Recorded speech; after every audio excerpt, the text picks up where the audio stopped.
Bain did not invest in any company that shipped jobs overseas. When any of these companies in this article, which is what we highlighted, went back and reviewed and could not find any, and I would encourage you again, have the reporter on. He's injecting himself into the campaign, obviously, and I think that he should be subject to the kind of fact-checking that campaign assertions are subject to, and I would welcome CNN, encourage CNN, to ask him to produce evidence of a single job of a company cited in that story that Mitt Romney was, with Bain at the time, that moved an American job overseas, and I don't think you'll find one.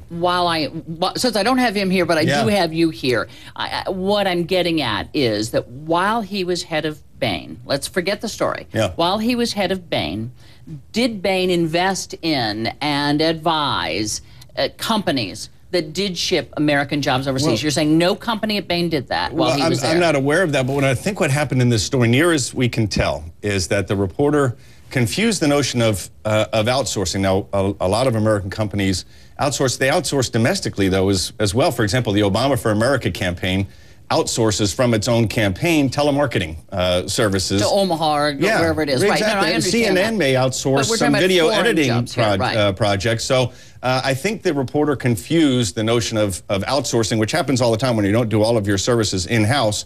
You go outside, to moving jobs offshore. And yes, there were companies that Bain invested in that did engage in outsourcing. A lot of companies do, obviously. That's an economic model that makes sense. But your statement today is that those companies, while he was head of Bain, did not outsource jobs. In the Washington Post article, which is what we went back and looked at. So those specific companies, but there may be other companies. You're saying those specific companies cited didn't... Andy, those are the article. Those are the ones we checked because that was the story. And again, I would encourage you to have the Washington Post reporter on, see if they can, demonstrate to you or to American voters the validity of the headline that was on that story, because like I say, it was a breathless headline, but a baseless story. Let me ask you about another story, New York Times, I'm sure you saw it, which said because of the contracts that Bain put out there and got signed from various companies that they invested in, that even when these companies went down, workers were laid off, they lost their pensions, et cetera, et cetera.